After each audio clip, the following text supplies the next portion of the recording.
ಶಿವಪುತ್ರ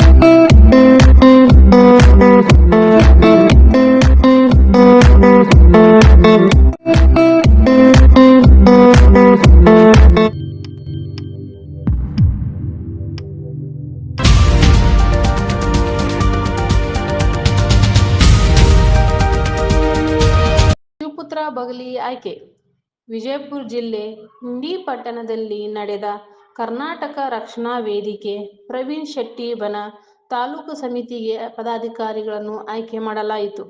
ಜಿಲ್ಲಾ ಅಧ್ಯಕ್ಷ ಬಸವರಾಜ ತಾಳಿಕೋಟಿ ಅವರ ನೇತೃತ್ವದಲ್ಲಿ ನಡೆದ ಸಭೆಯಲ್ಲಿ ಇಂಡಿ ತಾಲೂಕು ಅಧ್ಯಕ್ಷರಾಗಿ ಶಿವಪುತ್ರ ಬಗಲಿ ಅವರನ್ನು ತಾಲೂಕು ಸಮಿತಿಗೆ ಆಯ್ಕೆ ಮಾಡಲಾಯಿತು. ಈ ವೇಳೆ ಕರವೇ ಜಿಲ್ಲಾಧ್ಯಕ್ಷ ಬಸವರಾಜ ತಾಳಿಕೋಟಿ ಮಾತನಾಡಿ, ಇಂದು ನಮ್ಮ ತಾಲೂಕು ಸಮಿತಿಗೆ ನೂತನವಾಗಿ ಅಧ್ಯಕ್ಷರು ಶಿವ ಬಗಲಿ ತಾಲೂಕಿನಲ್ಲಿ ಕರವೇ ಕರ್ನಾಟಕ ರಕ್ಷಣಾ ವೇದಿಕೆ ಸಂಘಟನೆಯನ್ನು ಸಂಘದ ನಿಯಮಾವಳಿಯಂತೆ ಹಾಗೂ ಕನ್ನಡ ಪರ ಹೋರಾಟ ಎಲ್ಲವನ್ನೂ ರಾಜ್ಯ ಅಧ್ಯಕ್ಷರ ಮಾರ್ಗದರ್ಶನದಲ್ಲಿ ನಾವು ನೀವು ಎಲ್ಲ ಮಾಡಬೇಕು ಎಂದರು. ಕರ್ನಾಟಕ ರಕ್ಷಣಾ ವೇದಿಕೆ ತಮ್ಮ ನಾಡ ಪ್ರೇಮ, ತಮ್ಮ ನಡೆ ನುಡಿ, ಉತ್ತಮ ಚಾರಿತ್ರ್ಯದ ಗುಣಗಳನ್ನು ಗುರುತಿಸಿ ತಮ್ಮ ಪ್ರಾಮಾಣಿಕ ಕನ್ನಡ ಪರ ಕಾಳಜಿಯನ್ನು ಗೌರವಿಸಿ ತಮ್ಮನ್ನು ಇಂಡಿ ತಾಲೂಕು ಅಧ್ಯಕ್ಷರನ್ನಾಗಿ ನೇಮಿಸಲಾಗಿದೆ. ಇನ್ನು ಮುಂದೆಯೂ ತಮ್ಮ ಪ್ರಾಮಾಣಿಕ ನಾಡಾಭಿಮಾನವನ್ನು ಎತ್ತಿ ಹಿಡಿಯುವುದರೊಂದಿಗೆ ರೈತರ, ಮಹಿಳೆಯರ, ವಿದ್ಯಾರ್ಥಿಗಳ ಹಾಗೂ ಸಮಗ್ರ ನಾಡಿನ ಸಮಸ್ಯೆಗಳಿಗೆ ಸ್ಪಂದಿಸುತ್ತಾ ನಾಡಿನ ಸರ್ವತೋಮುಖ ಅಭಿವೃದ್ಧಿ ಹಾಗೂ ಕರ್ನಾಟಕ ರಕ್ಷಣಾ ವೇದಿಕೆಯು ತತ್ವ ಸಿದ್ಧಾಂತಗಳಿಗೆ ಬದ್ಧರಾಗಿ ತಮ್ಮ ನಾಯಕತ್ವದ ಸೇವೆಯನ್ನು 1 ವರ್ಷಗಳ ಕಾಲ ವಹಿಸಿಕೊಳ್ಳಬೇಕು ಎಂದು ಮಾತನಾಡಿದರು. ಈ ಸಂದರ್ಭದಲ್ಲಿ ಮಾತನಾಡಿದ ತಾಲೂಕು ಕರವೇ ಅಧ್ಯಕ್ಷ ಶಿವ ಬಗಲಿ, ನಾಡು ನುಡಿ ಕನ್ನಡ ಉಳಿವಿಕೆಗಾಗಿ ಮೊನ್ನೆಯಷ್ಟೇ ನಡೆದ ಕರ್ನಾಟಕ ಬಸ್ ಕಂಡಕ್ಟರ್ ಮೇಲೆ ಮಹಾರಾಷ್ಟ್ರ ಮರಾಠ ಯುವಕರು ಮಾಡಿರುವಂತಹ ಹಲ್ಲೆ ಖಂಡಿಸುತ್ತೇನೆ. ಈ ರೀತಿ ಮಾಡುವುದು ತಪ್ಪು. ಯಾವುದೇ ಜಾತಿ ಧರ್ಮ ಇರಲಿ, ನಾವು ನೀವು ಬದುಕುತ್ತಿರುವುದು ಕನ್ನಡ ನಾಡಿನ ನೆಲದ ಮೇಲೆ. ಇದನ್ನು ಅರಿತು ಮುಂದೆ ಇಂಥ ತಪ್ಪು ಆಗದಂತೆ ಕರವೇ ರಕ್ಷಣಾ ವೇದಿಕೆ ಪ್ರವೀಣ್ ಕುಮಾರ್ ಶೆಟ್ಟಿ ಬನ ಬಿಡುವುದಿಲ್ಲ. ಈ ಸಭೆಯಲ್ಲಿ ಜಿಲ್ಲಾಧ್ಯಕ್ಷ ಬಸವರಾಜ ತಾಳಿಕೋಟಿ, ತಾಲೂಕು ಅಧ್ಯಕ್ಷ ಶಿವಪುತ್ರ ಬಗಲಿ, ಸುನಿಲ್ ಬಾಲೇವಾಗ್, ಆನಂದ್ ಪವಾರ್, ವೆಂಕಟೇಶ್ ಗುನ್ನಾರಿ, ಅಂಬರೀಶ್ ದಶವಂತ್, ಚಂದ್ರಕಾಂತ್ ಪಾಟೀಲ್, ಕೇತನ್ ಬಾಲೇವಾಗ್, ಸಿದ್ಧಾರ್ಥ್ ಹಳ್ಳದಮನಿ, ಅಕ್ಷಯ್ ಹಿಬಾರೆ, ಪ್ರವೀಣ್ ಸಾಲ್ಗಾರ್, ಮಂಜು ತೇಲಿ, ಬಸು ಮಾಷಾಳ್ ಇನ್ನಿತರರು ಉಪಸ್ಥಿತರಿದ್ದರು. ಪ್ರಮುಖವಾಗಿ ಇಂಡಿ ತಾಲೂಕಿನ ಪ್ರಮುಖ ಪದಾಧಿಕಾರಿಗಳನ್ನ ಆಯ್ಕೆ ಮಾಡುವುದಾಗಿದ್ದು,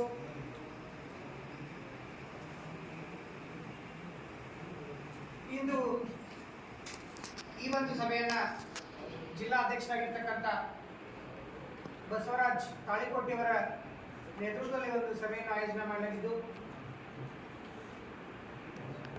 ಈ ಒಂದು ಸಭೆಗೆ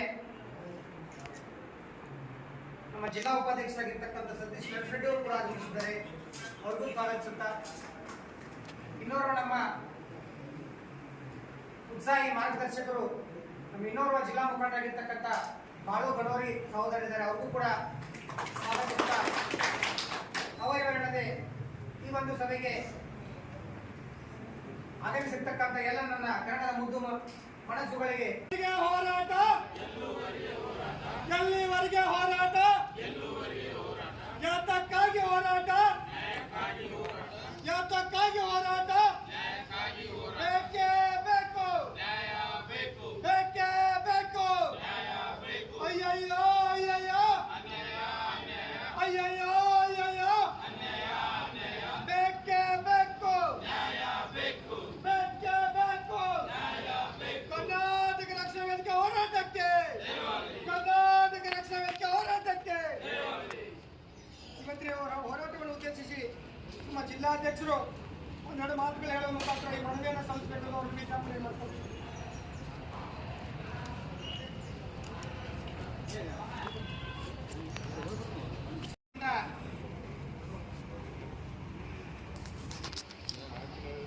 ಇಂದು ವಿಜಯಪುರ ಜಿಲ್ಲಾಧ್ಯಕ್ಷರಾಗಿರ್ತಕ್ಕಂಥ ಬಸವರಾಜ ತಾಳಿಕೋಟಿ ಹಾಗೂ ಇಂಡಿ ತಾಲೂಕಾಧ್ಯಕ್ಷರಾಗಿರ್ತಕ್ಕಂಥ ಶಿವ ಬಗಲಿ ಅವರ ನೇತೃತ್ವದಲ್ಲಿ ಇವತ್ತು ಇಂಡಿ ಪಟ್ಟಣದಲ್ಲಿ ಹೋರಾಟ ಮಾಡತಕ್ಕಂಥ ಉದ್ದೇಶ, ನಮ್ಮ ಕರ್ನಾಟಕದಲ್ಲಿ ಕನ್ನಡಿಗನೇ ಸಾರ್ವಭೌಮ ಕನ್ನಡವೇ ಸಾರ್ವಭೌಮ ಭಾಷೆ ಆಗಬೇಕು ಅಂತಕ್ಕಂಥ ಉದ್ದೇಶವನ್ನು ಇಟ್ಕೊಂಡು ಕರ್ನಾಟಕ ರಕ್ಷಣಾ ವೇದಿಕೆ ಅವಿರತವಾಗಿರ್ತಕ್ಕಂಥ ಹೋರಾಟವನ್ನು ಸುಮಾರು 20-25 ವರ್ಷಗಳ ಕಾಲ ಮಾಡ್ತಾ ಬಂದಿದೆ. ಆದರೂ ಕೂಡ ಕರ್ನಾಟಕದಲ್ಲಿ ಕನ್ನಡವನ್ನು ಉಳಿಸಲಿಕ್ಕೆ, ಕನ್ನಡವನ್ನು ಬೆಳೆಸಲಿಕ್ಕೆ ಇವತ್ತಿನ ದಿವಸ ನಾವು ಹೋರಾಟ ಮಾಡ್ತಕ್ಕಂಥ ಒಂದು ಶೋಚನೀಯವಾಗಿರ್ತಕ್ಕಂಥ ಸ್ಥಿತಿ ಇವತ್ತಿನ ದಿವಸ ನಿರ್ಮಾಣವಾಗಿದೆ. ಕಾರಣ ನಮ್ಮ ರಾಜ್ಯದಲ್ಲಿರ್ತಕ್ಕಂಥ ಈ ಹೊಲಸು ರಾಜಕೀಯ, ಹೊಲಸು ರಾಜಕಾರಣ, ಕರ್ನಾಟಕದ ಅನ್ನವನ್ನು ತಿಂದು, ಕರ್ನಾಟಕದ ನೀರನ್ನು ಕುಡಿದು, ಕೇರಳದ ಗಾಳಿಯನ್ನು ಸೇವಿಸತಕ್ಕಂಥ ಇವತ್ತಿನ ದಿವಸ ಎಲ್ಲ ರಾಜಕಾರಣಿಗಳು ತಮ್ಮ ಎದೆಯನ್ನು ಮುಟ್ಕೊಂಡು ಒಂದ್ಸರಿ ಪ್ರಶ್ನೆ ಮಾಡ್ಕೊಳ್ಬೇಕು. ತಾವು ಇರ್ತಕ್ಕಂಥದ್ದು ಕನ್ನಡದ ಮಣ್ಣಿನಲ್ಲಿ, ತಾವು ತಿಂತಕ್ಕಂಥ ಅನ್ನ ಕನ್ನಡದ ಅನ್ನ, ತಾವು ಮಾತಾಡ್ತಕ್ಕಂಥ ಭಾಷೆ ಕನ್ನಡದ ಭಾಷೆ, ತಮಗೆ ಇಷ್ಟು ವರ್ಷ ಜೀವನವನ್ನು ಕೊಟ್ಟಿರ್ತಕ್ಕಂಥ ನಾಡು ಕನ್ನಡ ನಾಡು.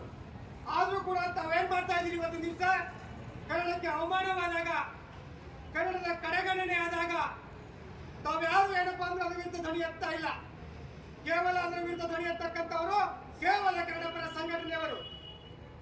ಅದರಲ್ಲಿ ಮುಂಚೂಣಿ ಹೋರಾಟಗಾರರಾಗಿರ್ತಕ್ಕಂಥ ಪ್ರವೀಣ್ ಕುಮಾರ್ ಶೆಟ್ಟಿ ಅವರು ಇವತ್ತು ನಿಲ್ಲಿಸಿದ ಬೀದಿಗಿಳಿದು ಹೋರಾಟವನ್ನು ಮಾಡ್ತಾ ಇದ್ದಾರೆ. ತಾವು ಸರಿಯಾಗಿ ಆಡಳಿತವನ್ನು ನಡೆಸಿದ್ರೆ ಇವತ್ತಿನ ದಿವಸ ಕರ್ನಾಟಕ ರಕ್ಷಣಾ ವೇದಿಕೆ ಈ ರೀತಿ ಬೀದಿಗಿಳಿದು ಹೋರಾಟ ಮಾಡ್ತಕ್ಕಂಥ ಕೆಲಸ ಇವತ್ತಿನ ದಿವಸ ಏನಪ್ಪಾ ಅಂದ್ರೆ ನಿರ್ಮಾಣ ಆಗ್ತಿರ್ಲಿಲ್ಲ. ಆದ ಕಾರಣದಿಂದ ಇನ್ನು ಮುಂದೆ ಆದ್ರೂ ಕೂಡ ತಾವೆಲ್ಲ ರಾಜಕಾರಣಿಗಳು ಕನ್ನಡವನ್ನು ಉಳಿಸ್ತಕ್ಕಂಥ ಕೆಲಸವನ್ನು ಮಾಡಬೇಕು, ಕನ್ನಡದ ಭಾಷೆಯನ್ನು ಉಳಿಸ್ತಕ್ಕಂಥ ಕೆಲಸವನ್ನು ಮಾಡಬೇಕು. ಇವತ್ತು ಕರ್ನಾಟಕದಲ್ಲಿ ಸುಮಾರು 20,000ಕ್ಕೂ ಅಧಿಕ ಏನಪ್ಪಾ ಅಂದ್ರೆ ಕನ್ನಡ ಶಾಲೆಗಳಿದಾವೆ. ಅದರಲ್ಲಿ ಎಷ್ಟೋ ಹಲವಾರು ಕನ್ನಡ ಶಾಲೆಗಳು ಏನಪ್ಪಾ ಅಂದ್ರೆ ಇವತ್ತಿನ ದಿವಸ ನಶಿಸಿ ಹೋಗ್ತಾ ಇದೆಯಾ ಬಂಧುಗಳೇ. ಅದಕ್ಕೆ ಕಾರಣ ಏನಪ್ಪಾ ಅಂತಂದ್ರೆ ನಾವೆಲ್ಲರೂ ಇಲ್ಲಿ ಹೋರಾಟ ಮಾಡ್ತಕ್ಕಂಥ ನಾವೇ ಕೂಡ ಏನ್ ಮಾಡ್ತಾ ಇದ್ದೀವಿ, ಆ ಕನ್ನಡ ಶಾಲೆಗಳಿಗೆ ನಮ್ಮ ಮಕ್ಕಳನ್ನು ಸೇರಿಸ್ತಾ ಇಲ್ಲ. ಕಾರಣ ಏನು? ನಮ್ಮ ಮಕ್ಕಳಿಗೆ ಸರಿಯಾದ ಶಿಕ್ಷಣ ಸಿಗ್ತಾ ಇಲ್ಲ. ನಮ್ಮ ಮಕ್ಕಳಿಗೆ ಕಲಿಯಲಿಕ್ಕೆ ಸರಿಯಾಗಿರ್ತಕ್ಕಂಥ ಸುಸಜ್ಜಿತವಾಗಿರ್ತಕ್ಕಂಥ ಕಟ್ಟಡಗಳು ಇವತ್ತು ದಿವಸ ಸಿಗ್ತಾ ಇಲ್ಲ. ಅವರಿಗೆ ಮಧ್ಯಾಹ್ನ ಸರ್ಕಾರ ಬಿಸಿ ಊಟವನ್ನು ಕೊಟ್ಟರೂ ಕೂಡ ಸರಿಯಾಗಿ ಪೌಷ್ಟಿಕ ಆಹಾರ ಇವತ್ತು ದಿವಸ ನಮ್ಮ ಮಕ್ಕಳಿಗೆ ಸಿಗ್ತಾ ಇಲ್ಲ. ಆದ ಕಾರಣದಿಂದ ನಾವೇನ್ ಮಾಡ್ತಾ ಇದ್ದೀವಿ, ಇವತ್ತು ಕನ್ನಡ ಶಾಲೆಗಳನ್ನು ಬಿಟ್ಟು ಖಾಸಗಿ ಶಾಲೆಗಳಿಗೆ ಇವತ್ತು ದಿವಸ ನಮ್ಮ ಮಕ್ಕಳನ್ನ ಕಳಿಸ್ತಾ ಇದ್ದೀವಿ. ಇವೆಲ್ಲ ಏನಪ್ಪಾ ಅಂದ್ರೆ ಬದಲಾಗಬೇಕು.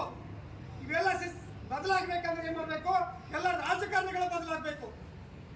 ನಮ್ಮ ಮಕ್ಕಳಿಗೆ ಸರಿಯಾದ ಶಿಕ್ಷಣವನ್ನು ಕೊಡಬೇಕು. ಎಲ್ಲ ಸರ್ಕಾರಿ ಕಟ್ಟಡಗಳನ್ನ ಸುಸಜ್ಜಿತಗೊಳಿಸಬೇಕು. ಪುನಶ್ಚೇತನಗೊಳಿಸಿ ಅವಕ್ಕೆ ಮರುಜೀವವನ್ನು ಕೊಡಬೇಕು. ಶಾಲೆಗೆ ಬರ್ತಕ್ಕಂಥ ನಮ್ಮ ಮಕ್ಕಳಿಗೆ ಪೌಷ್ಟಿಕ ಆಹಾರವನ್ನು ನೀಡಬೇಕು. ಅಂದಾಗ ಮಾತ್ರ ಏನಪ್ಪಾ ಅಂತಂದ್ರೆ ನಮ್ಮ ಕನ್ನಡ ಭಾಷೆ ಉಳಿತದ, ಕನ್ನಡ ಶಾಲೆಗಳು ಉಳಿತಿದಾವೆ. ಆದ ಕಾರಣ ನಾವು ಏನು ಮನವಿ ಮಾಡ್ಕೋತೀವಿ ಸರ್ಕಾರಕ್ಕೆ ಅಂತಂದ್ರೆ, ನೀವು ಆದಷ್ಟು ಬೇಗ ನಮ್ಮ ಮಕ್ಕಳಿಗೆ ಸರಿಯಾಗಿರ್ತಕ್ಕಂಥ ಉಚಿತವಾಗಿರ್ತಕ್ಕಂಥ ಗುಣಮಟ್ಟದ ಶಿಕ್ಷಣವನ್ನು ಕೊಡ್ರಿ, ಸುಸಜ್ಜಿತವಾಗಿರ್ತಕ್ಕಂಥ ಕನ್ನಡವನ್ನು ಕೊಡ್ರಿ, ಮತ್ತು ಮಧ್ಯಾಹ್ನ ಪೌಷ್ಟಿಕ ಆಹಾರವನ್ನು ಕೊಡ್ರಿ. ಅಂದಾಗ ಏನಪ್ಪಾ ಅಂದ್ರೆ ನಮ್ಮ ಕನ್ನಡ ಶಾಲೆಗಳು ಉಳಿತಾವು, ಕನ್ನಡ ಭಾಷೆ ಉಳಿತದ ಅಂತಕ್ಕಂಥ ಮಾತುಗಳನ್ನ ಏನಪ್ಪಾ ಅಂದ್ರೆ ಇವತ್ತಿನ ದಿವಸ